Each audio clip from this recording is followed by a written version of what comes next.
शुक्रिया। संडे के दिन मैंने एक प्रेस कॉन्फ्रेंस की थी, उसके अंदर मैंने बात की थी और रिक्वेस्ट की थी कि हमारी जितनी हाई कोर्ट बार हैं, सुप्रीम कोर्ट बार है, ये एक लीगल इशू है कि ये पाकिस्तानी नेशनल यारा कम्युनिटी के लोग जिनको जिस बेदर्दी से इंडिया में कत्ल किया गया, और इस हवाले से हुकूमत को भी अप्रोच की जाए और एक जुडिशरी का और लॉयर बरदरी का एक यूनानी मसली एक आवाज़ बने कि इन 11 लोगों के साथ इंसाफ हो।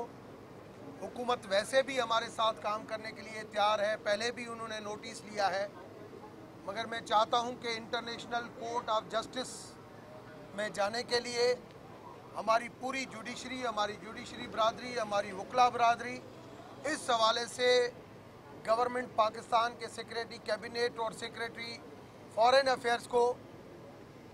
ये उसको प्रेशर दे कि इसको सही तरीके से फॉलो करके और ये काम शुरू हो। एक तो मेरी ये कोशिश थी और दूसरी मेरी ये कोशिश है कि मैं यूएन के जितने भी सिग्नेटरी मेंबरान हैं कि ये यूएन की वायोलेशन हो रही है कि इंटरनेशनल ट्रीटी के तहत जो लोग जिस कंट्री के होते हैं उनकी एम्बेसी को उधर एक्सेस दी जाती है, जो एक्सेस नहीं दी जा रही, इस हवाले से भी मैं उनको भी अप्रोच कर रहा हूँ। जल्द इस्लामाबाद में जितने भी हमारे डिप्लोमेट्स हैं, एम्बेसडर्स, हाई कमीशन, उन सब का इजलास बुला के फैक्ट फाइंडिंग एक बता रहा हूँ कि फैक्ट्स क्या हैं, इंडिया के अंदर सिटीज़न एक्ट के बिल के पीछे क्या कुछ हो रहा है और हिंदुज़म की अगेंस्ट पॉलिसी जो है वो क्या हो रही है, हिंदुज़म हमें क्या सिखाता है और किस तरफ इंडिया को लेके जाया जा रहा है। तीसरा, जिनीवा के अंदर जो ह्यूमन राइट एक्टिविस्ट हैं उस हवाले से भी मैं जल्द उधर भी जा रहा हूं और उनसे भी अप्रोच कर रहा हूं, क्योंकि उनकी भी एक बेसिक रेस्पॉन्सिबिलिटी है। मगर मैं समझता हूं पहले ये चीज़ घर से शुरू होनी थी और इस हवाले से मेरी जो रिक्वेस्ट थी, इस्लामाबाद हाई कोर्ट बार ने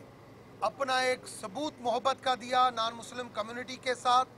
अपने एक फ़र्ज़ को एक अहमियत समझा कि मैं being a capital city, Islamabad high court capital city है, ये पाकिस्तान का मैटर है और पाकिस्तान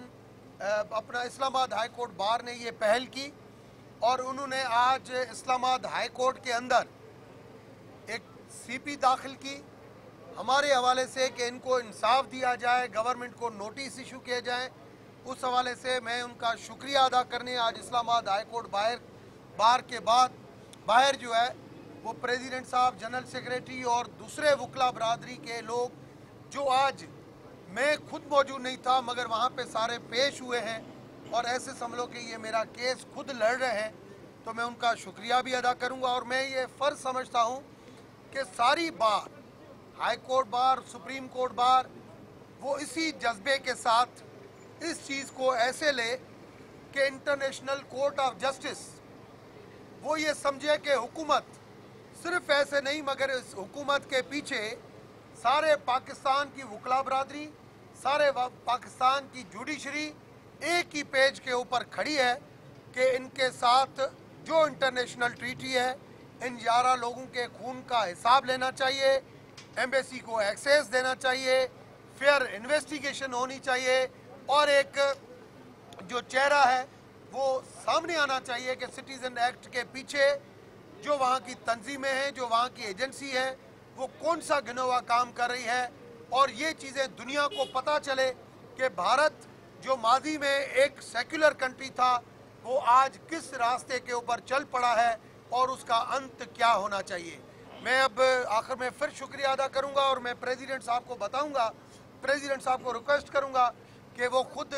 जो chief justice Islamabad high court के हवाले से, केस के हवाले से भी आपको बताएं कि आज कितना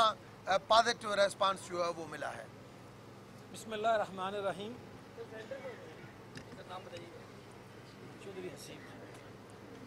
चौधरी हसीब साहब, प्रेसिडेंट इस्लामाबाद हाई कोर्ट बार। बिस्मिल्लाहिर्रहमानिर्रहीम। 200 मिलियन के इस मुल्क के खुदादाद पाकिस्तान में 5% हमारे पास माइनॉरिटीज़ हैं। उसमें हिंदूज़ भी हैं, उसमें सिख्स भी हैं, उसमें बुद्धिस्ट भी हैं, उसमें दीगर कम्यूनिटीज़ भी हैं। बेसिस बार एसोसिएशन ये हमारा फ़र्ज़ बनता है कि हम इस मुल्क के तमाम citizens irrespective of religion, caste and creed and colours, उनके हकूक़ का हम तहफ़्फ़ुज़ करें। ये गारंटी हमारे आइन में भी दी गई है। बुनियादी हकूक़ का तहफ़्फ़ुज़, रूल ऑफ लॉ और सुप्रीमेसी ऑफ कॉन्स्टिट्यूशन, ये हमारी बुनियादी ज़िम्मेदारी है। बार एसोसिएशन हमेशा इस बात के लिए कोशिश करती रही हैं। हमें डॉक्टर रमेश कुमार साहब ने जब प्रोसेशन किया इंडियन एम्बेसी के बाहर, और उन्होंने वहाँ अपील भी की थी, और ये एक्सपेक्ट कर रहे थे कि बार एसोसिएशन और बाकी ह्यूमन राइट्स एक्टिविस्ट जो हैं ये इस काज के लिए अपना अपना फ़र्ज़ निभाएं। तो हमने अपना फ़र्ज़ समझते हुए इस्लामाबाद हाई कोर्ट में एक पटिशन दायर की, और इस रिट में हमने इस्तदा की कि 11 पाकिस्तानी हिंदू जो इंडिया में थे, जो उनका ब्रूटल मर्डर हुआ, उनके साथ ये जुल्म और जो ज़्यादती हुई, इसको रिकॉर्ड पे आना चाहिए कि इस तरह का जुल्म जो पहले भी इंडिया में मुख्तलिफ़ कम्यूनिटीज़ के साथ होता रहा, ये फिर हुआ। हमारी खामोशी और हमारा एहतजाज ना करना उनको इनकरेज करता है। इसलिए हम ये समझते थे कि इस जो आवाज़ उन्होंने बुलंद की उसमें हम अपनी आवाज़ भी शामिल करें, और हम आज ये अपनी कैबिनेट के साथ मैं मौजूद हूँ। ये सारे लोग आज पेश हुए चीफ जस्टिस साहब के पास, हमने वहाँ उनसे इस्तदा की, और अपना जो माफ़ी ज़मीर था जो रट की सूरत में भी हमने वहाँ दायर किया, वो बयान किया। बात यह है कि यहाँ से हिंदू कम्युनिटी के लोग जब भी वहाँ जाते हैं, वहाँ वो उनको इस्तेमाल करते हैं। जो लोग उनके अलाकार बन जाते हैं उनको तो वो फैसिलिटेट करते हैं, और बाकी ज़िंदगी की दीगर फैसिलिटीज़ जो हैं वो उनको प्रोवाइड करते हैं। जो लोग इनकार करते हैं उनके साथ यही सलूक होता है जो इन बेगुनाह बेचारे मुस्लिम कम्युनिटी के, हिंदू कम्युनिटी के 11 लोगों के साथ हुआ। हमने ये कहा कि ये गवर्नमेंट की, हमने पार्टी बनाया कैबिनेट डिवीजन को और सेक्रेटरी फॉरेन अफेयर्स को कि वो आवाज़ बुलंद करें, इसको इंटरनेशनल कोर्ट ऑफ जस्टिस में लेके जाएं, यूनाइटेड नेशन में लेके जाएं, इंटरनेशनल ह्यूमन राइट्स के जितने भी अदारे हैं और बाकी जो लोग एक्टिविस्ट हैं वहाँ उनके सामने इस मुकदमे को रखें,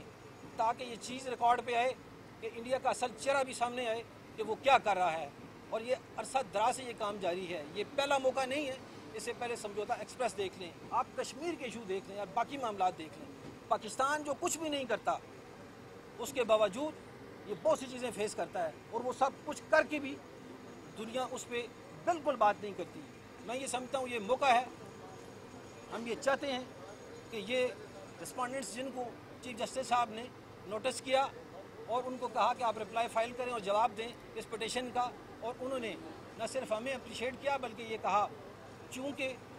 ह्यूमन राइट्स के हवाले से वो ख़ुद भी काम करते रहे हैं, तो उन्होंने न सिर्फ इस चीज़ को अप्रिशिएट किया बार एसोसिएशन को और हमें, और ये कहा कि आइंदा भी इस तरह के जो मौक़े हैं और इस तरह के जो काम हैं ये बार एसोसिएशन करती रहेंगी। Thank you very much.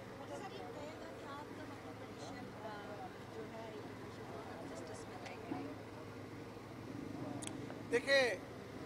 International court of justice में उसके ऊपर लीगली हम सोच रहे हैं कि मैं जा सकता हूं या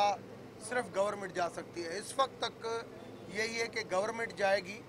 मगर गवर्नमेंट के पीछे जब पूरी जुडिशरी में खुद पूरे वकला बरादरी अगर खड़ी रहेगी तो एक इंटरनेशनल कोर्ट ऑफ जस्टिस को भी पता चलेगा कि ये 22 करोड़ आवाम की एक ही आवाज़ है कि हमारे साथ जस्टिस किया जाए। मैं आज भी मीडिया की तरफ से मैं भारत की हुकूमत नरेंद्र मोदी साहब को ये पैगाम देना चाहता हूँ कि खुदारा ये वहशानत बंद करें। ये किसी मज़हब के अंदर ये चीज़ें नहीं हैं। हर मज़हब इंक्लूडिंग हिंदुज़म पीस सिखाता है, इंटरफेस सिखाता है, हार्मनी सिखाता है, गुड ह्यूमन बीइंग सिखाता है। आप आज भी इन 11 लोगों के खून के हवाले से जो आपकी एजेंसियां, जो आपके लोग इन्वॉल्व हैं, उनको बेनकाब करके उनको सज़ा दें और हमारी एम्बेसी को एक्सेस दें, वरना ये इंडिया के लिए एक बहुत बड़ा धचका रसेगा। क्योंकि इस केस को जिस तरीके से मैं फॉलो कर रहा हूँ और जिस नीयत के साथ आगे बढ़ा हूँ, मैं समझता हूँ ये बहुत बड़ा उसको धचका लगेगा जब इंटरनेशनल कम्युनिटी के सामने वैसे ही सिटीज़न एक्ट की शक्ल में उनके सामने उनका चेहरा आ गया है। आगे सबको पता चल जाएगा कि सिटीज़न एक्ट बिल के लाने से लोगों को किस तरीके से बेवकूफ़ बना के अट्रैक्ट किया जाता है, फिर किस तरीके से यूज़ किया जाता है, और कश्मीर के अंदर भी क्या हो रहा है। ये टर्निंग पॉइंट होनी चाहिए। मेरी आज भी कोशिश है, मादी में भी कोशिश रही थी कि इस खित्ते को अमन का गवारा बनाने के लिए कम से कम अपनी नीयतें साफ करें और आगे बढ़ें। अगर आज भी आगे नहीं बढ़े तो ये दोनों न्यूक्लियर पावर है, ये चीज़ें हाथ से निकल जाएंगी, और ये 11 लोगों का खून जो है उसका हिसाब आपको एट एनी कास्ट देना पड़ेगा। मैं यूएन में भी जाऊंगा, मैं जिनीवा ह्यूमन राइट एक्टिविस्ट के पास भी जाऊंगा, और मैं इंटरनेशनल कोर्ट ऑफ जस्टिस तक जाने के लिए सारी जहाँ जहाँ पे हमारी कम्युनिटी बसती है, जहाँ जहाँ पे हमारे लॉयर्स फोरम है, जिस तरीके से इस्लामाबाद हाई कोर्ट ने आज इनिशिएटिव लिया है, मैं समझता हूँ आज इनके इनिशिएटिव लेने से और chief justice Islamabad high court bar के रिमार्क से ये एक बात साबित हो गई कि एक सीनियर चीफ जस्टिस और बार के सदर साहिबान और उनके वकला आज जिस जज्बे के साथ आगे बढ़े हैं, यही जज्बा आगे आपको दूसरे सूबों में, दूसरी हाई कोर्ट्स में और सुप्रीम कोर्ट में आपको सेम देखने में आएगा। और ये मैसेज यूनानी मसली जाएगा कि अब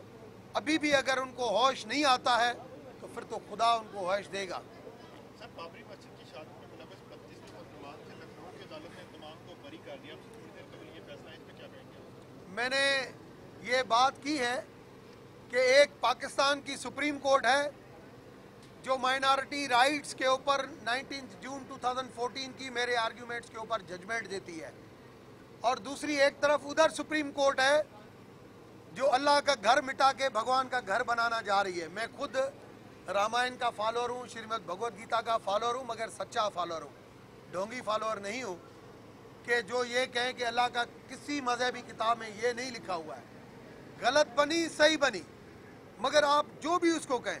जब एक अल्लाह का घर बना हुआ है तो गेस्चर ये होना चाहिए कि अल्लाह का घर बना हुआ है, अब उसको हम एक्सेप्ट करते हैं, हम साथ में कोई भगवान का घर बना लेते हैं। बहुत सारे ऐसी हमें मिसाल बनानी चाहिए थी। और इंडिया वैसे भी एक सेकुलर कंट्री था, जब महात्मा गांधी का इंडिया था, जब नेहरू का इंडिया था, तब ये चीज़ें होती थी। वहाँ पे हिंदू, मुसलमान, क्रिश्चियन, सिख का कोई नहीं था। जुल्म जो पहले भी इंडिया में मुख्तलिफ कम्यूनिटीज़ के साथ होता रहा, ये फिर हुआ। हमारी खामोशी और हमारा एहतजाज ना करना उनको इनकरेज करता है। इसलिए हम ये समझते थे कि इस जो आवाज़ उन्होंने बुलंद की उसमें हम अपनी आवाज़ भी शामिल करें, और हम आज ये अपनी कैबिनेट के साथ मैं मौजूद हूँ। ये सारे लोग आज पेश हुए चीफ जस्टिस साहब के पास,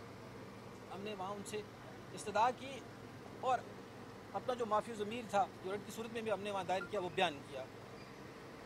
बात यह है कि जहाँ से हिंदू कम्युनिटी के लोग जब भी वहाँ जाते हैं वहाँ वो उनको इस्तेमाल करते हैं। जो लोग उनके अलाकार बन जाते हैं उनको तो वो फैसिलिटेट करते हैं और बाकी ज़िंदगी की दीगर फैसिलिटीज़ जो हैं वो उनको प्रोवाइड करते हैं। जो लोग इनकार करते हैं उनके साथ यही सलूक होता है जो इन बेगुनाह बेचारे मुस्लिम कम्युनिटी के, हिंदू कम्युनिटी के 11 लोगों के साथ हुआ। हमने ये कहा कि ये गवर्नमेंट की, हमने पार्टी बनाया कैबिनेट डिवीजन को और सेक्रेटरी फॉरेन अफेयर्स को कि वो आवाज़ बुलंद करें, इसको इंटरनेशनल कोर्ट ऑफ जस्टिस में लेके जाएं, यूनाइटेड नेशन में लेके जाएं, इंटरनेशनल ह्यूमन राइट्स के जितने भी अदारे हैं और बाकी जो लोग एक्टिविस्ट हैं वहाँ उनके सामने इस मुकदमे को रखें, ताकि ये चीज़ रिकॉर्ड पे आए कि इंडिया का असल चेहरा भी सामने आए कि वो क्या कर रहा है। और ये अरसा दराज से ये काम जारी है, ये पहला मौका नहीं है। इससे पहले समझौता एक्सप्रेस देख लें, आप कश्मीर के इशू देख लें और बाकी मामला देख लें। पाकिस्तान जो कुछ भी नहीं करता उसके बावजूद ये बहुत सी चीज़ें फेस करता है, और वो सब कुछ करके भी दुनिया उस पर बिल्कुल बात नहीं करती। मैं ये समझता हूँ ये मौका है, हम ये चाहते हैं कि ये रिस्पॉन्डेंट्स जिनको चीफ जस्टिस साहब ने नोटिस किया और उनको कहा कि आप रिप्लाई फाइल करें और जवाब दें इस पिटीशन का, और उन्होंने न सिर्फ हमें अप्रिशिएट किया बल्कि ये कहा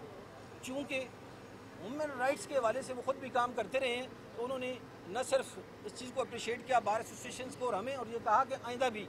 इस तरह के जो मौक़े हैं और इस तरह के जो काम हैं ये बार एसोसिएशन करती रहेंगी। Thank you very much.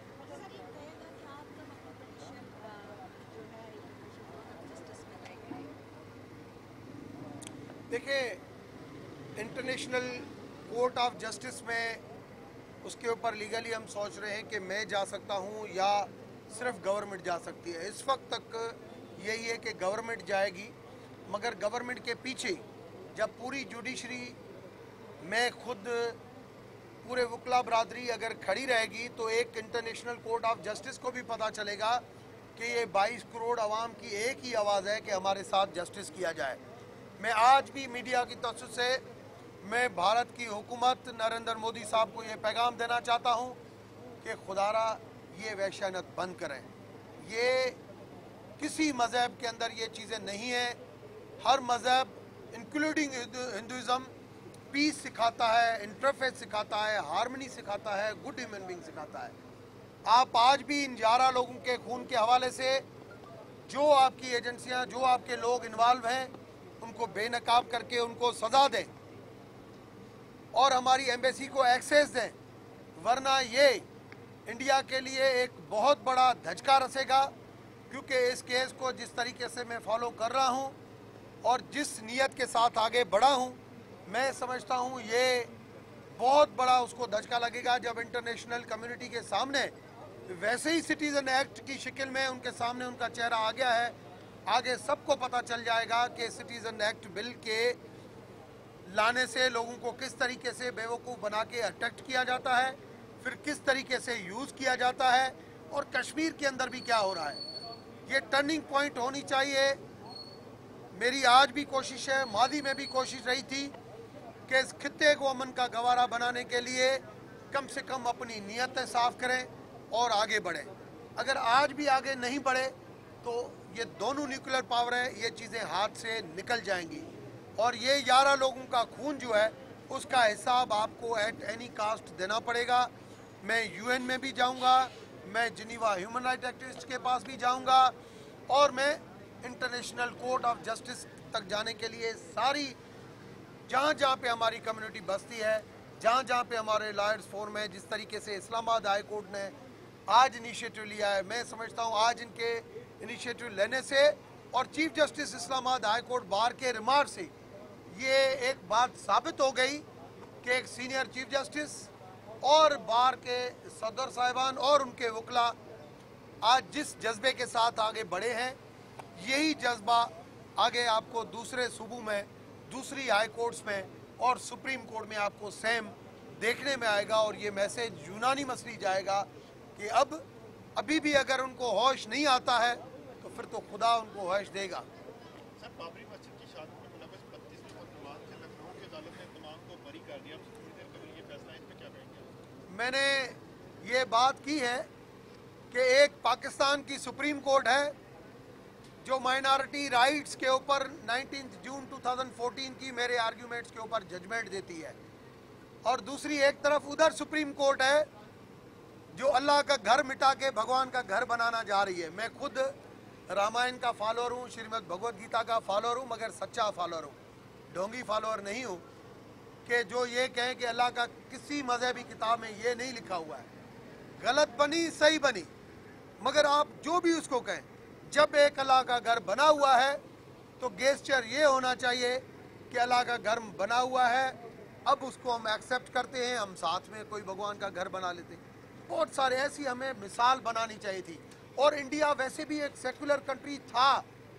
जब महात्मा गांधी का इंडिया था, जब नेहरू का इंडिया था, तब ये चीज़ें होती थी। वहाँ पे हिंदू, मुसलमान, क्रिश्चियन, सिख का कोई नहीं था।